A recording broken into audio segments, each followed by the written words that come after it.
Arriva hier, les États-Unis, le Canada et le Mexique se sont rencontrés pour décider. Enfin, les États-Unis ont unilatéralement décidé de ne pas renouveler l'entente Canada-États-Unis-Mexique. On rentre donc dans un cycle de renouvellement annuel pour 10 ans. En penses-tu quelque chose de particulier, Isabelle? Ben, ça continue de chambouler, là. Tu sais, je veux dire, à chaque fois, on n'est pas capable d'avoir l'heure juste. À chaque fois, on regarde. Puis on va pouvoir en parler avec Marc-André Leclerc, mais tu sais, il semble y avoir des rencontres avec le Mexique, mais pas le Canada. À chaque fois, je trouve que ça nous rend insécures. Oui, Toi? bien sûr. Ben, même chose, évidemment, c'est la stratégie qui a été retenue par Trump, qui est sa stratégie de prédilection, de ne rien dire ou de toujours se garder une carte dans sa poche, de changer les règles du jeu, imprévisibilité. Marc-André Leclerc, tu l'as nommé, il est analyste politique, vous le connaissez, il est sur toutes les plateformes et toutes les tribunes de Québécois. Marc-André, qu'est-ce que tu fais et comment tu interprètes la journée d'hier et l'absence finalement, ce qui semble être une absence de décision de la part des trois partis? Et bonjour, premièrement. Bonjour à vous deux. Merci de l'invitation. C'est toujours un plaisir. Clairement, c'est pas une surprise, là. La surprise hier, ça aurait été que M. Trump dise parfait, on renouvelle, puis cette révision-là, c'est chose du passé, puis on signe, on pèse fort 3 copies pour les 16 prochaines années. Ou la surprise aurait été de dire également, on prend tout ça, on met ça aux poubelles. Bon, le scénario catastrophique de mettre ça aux poubelles, ça aurait été un peu surprenant parce que l'accord, la CEUM, on le sait, c'était écrit et c'était signé par Donald Trump dans son premier mandat. Donc, ça aurait été surprenant qu'il arrive à ce moment-là puis qu'il nous dise non, on met ça à la poubelle. Et il veut nous garder un peu là, les deux pieds toujours sur le bord du précipice. Là. Donc, c'est cette incertitude-là qu'il veut créer. Et pour lui, ça donne le beau jeu de dire, si vous voulez de la certitude, venez-vous-en aux États-Unis, parce que ça, le mot tarif qu'on a vu pour nous les Canadiens, qu'on a vu la première fois le 1er février 2025 dans les documents officiels de la Maison-Blanche. Pendant ce temps-là, M. Trump, il joue au golf. Pendant ce temps-là, nous ici, en ce 1er février 2025, un peu plus vieux, là, on a vraiment réagi fortement à ça. On est parti en émission spéciale. Moi, pour la petite histoire, j'avais des gens à la maison. Finalement, ils ont soupé avec ma conjointe. Ils n'ont pas soupé avec moi. On est tombé en émission spéciale à LCN Wow. je pense, de 15 heures jusqu'à 23 heures. C'est sûr, pour nous, ça nous avait affecté. Il y avait un contraste. Nous, on était en émission spéciale, puis M. Trump, lui, jouait au golf et mes invités à la maison, là, soupaient avec ma conjointe et les enfants. Là. Puis les industries qui ont été touchées aussi après par ça.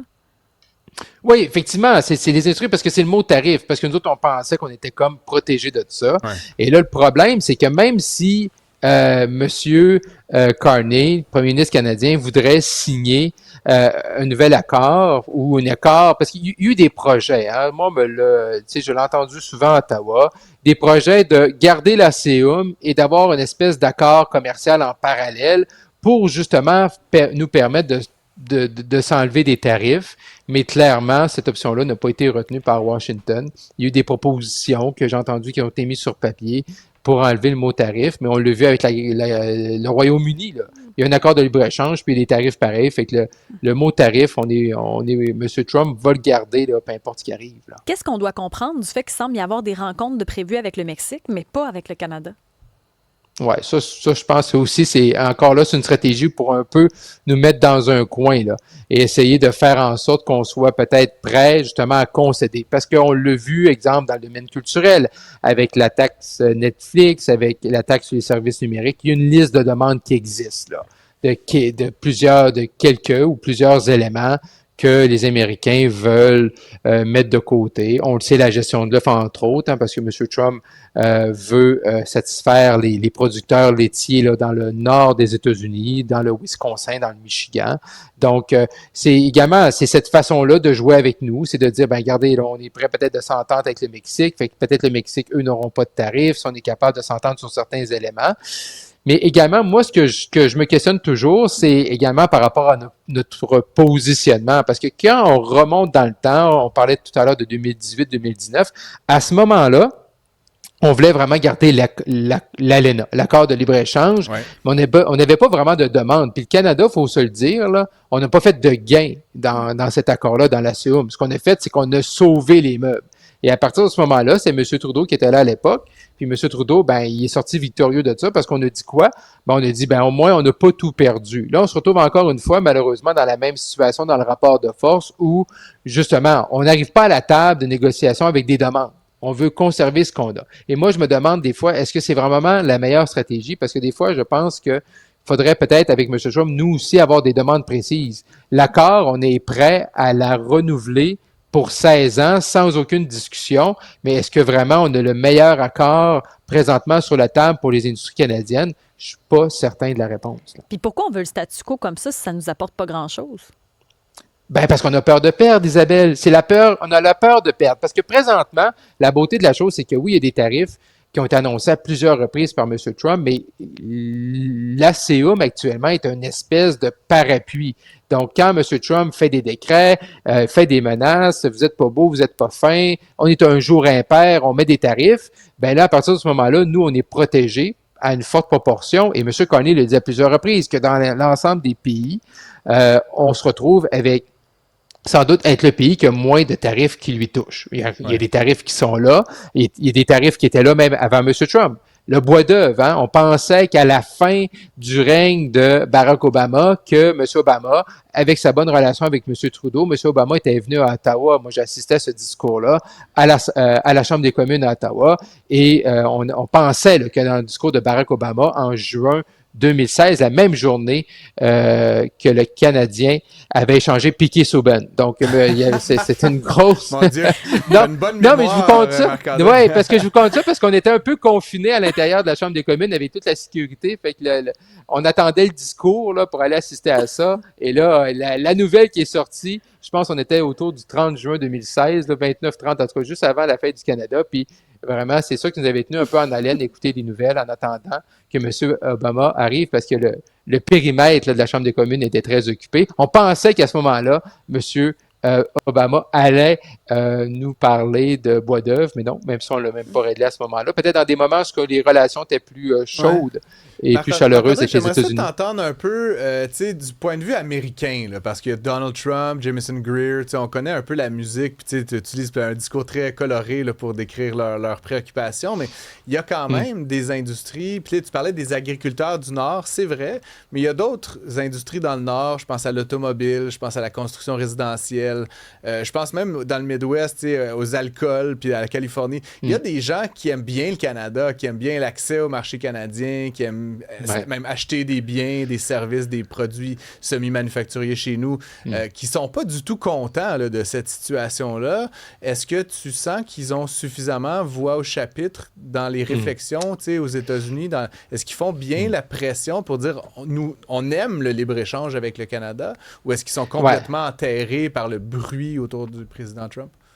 Ben, on sent que ça, c'était la stratégie, Francis, de la première, quand on a fait la première signature de l'ACUM, hein, d'il y a 6-7 ans, d'aller vraiment sur le terrain, puis c'est vraiment que localement, au niveau américain, que ces entreprises-là dont tu parles font pression sur la Maison-Blanche, sur M. Trump. On dirait que cette fois-ci, cette espèce de stratégie-là est encore en place par l'ambassade du Canada aux États-Unis, par les bureaux du Québec. Il y a plusieurs bureaux du Québec à Washington, à New York, à Chicago. On fait encore ce travail-là, mais on dirait que ça a moins encore d'écho.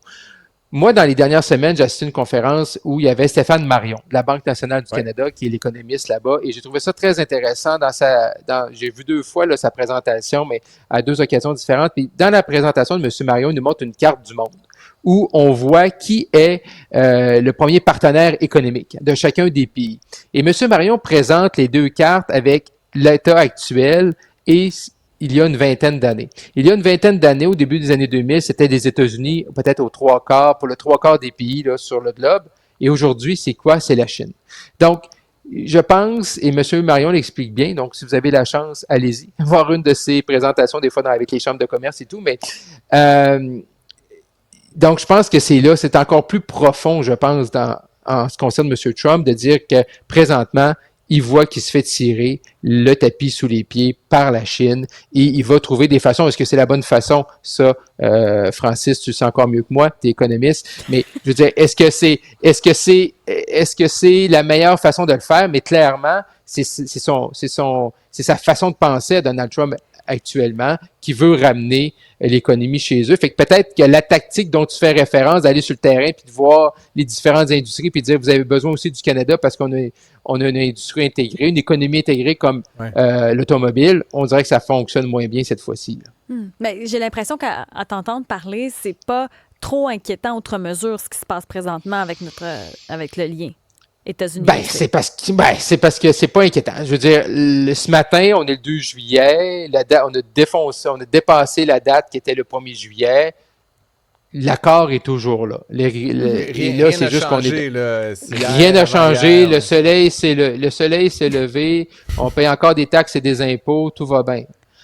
Donc, on est encore là-dedans. Ouais. Là, après ça, c'est sur l'incertitude que ça amène. Parce que on le voit, là, c'est sûr que, tu sais, moi, je viens de la plus belle région du Québec, là, Saguenay-Lac-Saint-Jean, vous le savez. Tout de suite après la Côte-Nord. Ou l'Outaouais. Non. Côte-Nord en deuxième, là, on va s'entendre. Quoi que les Bleuets du Saguenay, OK. C'est dur à battre. La tourtière aussi, mais en tout cas, ça, c'est un autre dossier. Tourtière. Vous me réinviterez, on fera le tour des attraits régions. touristiques, le combat des régions. La chronique culinaire par Marc-André Leclerc, mesdames et messieurs. Ouais, c'est ça. Ça, c'est mon prochain livre. Non, mais sérieusement, c'est certain que c'est inquiétant. Je pense que le Saguenay-Lac-Saint-Jean, c'est le plus bel exemple. Tu as l'aluminium qui est touché, tu as le bois d'œuvre qui est touché, tu as également un aspect aussi également touristique, tu as également l'agriculture. Donc, les conséquences, elles sont là. C'est sûr que ce matin, on dit le soleil s'est encore levé ce matin, on paye encore des taxes et des impôts. Cependant, il y a une incertitude qui est là et par notre métier, on parle beaucoup d'entrepreneurs, de gens qui sont justement en train de se questionner sur comment on investit, vers où est-ce qu'on va de l'avant. C'est sûr que c'est pas le meilleur moment. Est-ce que les élections de mi-mandat seront vraiment notre bouée de sauvetage en disant, mais si M. Trump perd des plumes, on pourra, à partir de ce moment-là, être en meilleure position? Moi, j'ai un peu des doutes là-dessus. Je suis pas convaincu. Les démocrates pourront changer le cours des choses? On n'est pas certain. Ouais, c'est ça. Mais est-ce que M. Trump, est-ce que vous pensez, là, est-ce que vous pensez également, est-ce que vous pensez tous les deux que le lendemain des élections de mi-mandat, M. Trump, finalement, vu que j'ai perdu le contrôle des deux chambres, là, finalement, les tarifs, on oublie ça, c'était une mauvaise idée, on efface, on recommence. C'est sûr qu'avec une majorité, ils peuvent être beaucoup plus bloquants, là, c'est plus... Oui, ils pourraient bloquer, mais il va pareil... vraiment à plat ventre devant les exigences du président. Mais Francis, même les tribunaux, tu sais, même les plus hauts tribunaux américains ont bloqué certains tarifs, puis après ça, quand un tarif marche pas, là, on prend un autre tarif, puis on prend un autre code de tarif.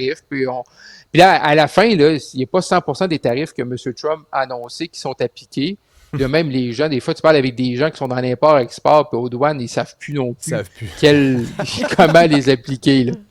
Marc-André Leclerc, merci beaucoup pour ce petit tour d'horizon sur l'ACA. On va sûrement en reparler cet été de tout ça. On n'hésitera pas à te réinviter de nombreuses fois à l'émission. Oui, et si vous voulez parler du Saguenay-Lac-Saint-Jean, je suis là. Le combat des régions, éminemment. Va falloir venir ici en studio pour ça, par contre. Oui, un combat, c'est toujours mieux en présence. Ça pourrait dégénérer rapidement, surtout entre vous deux. Merci, Marc-André. Merci, bonne fin de journée.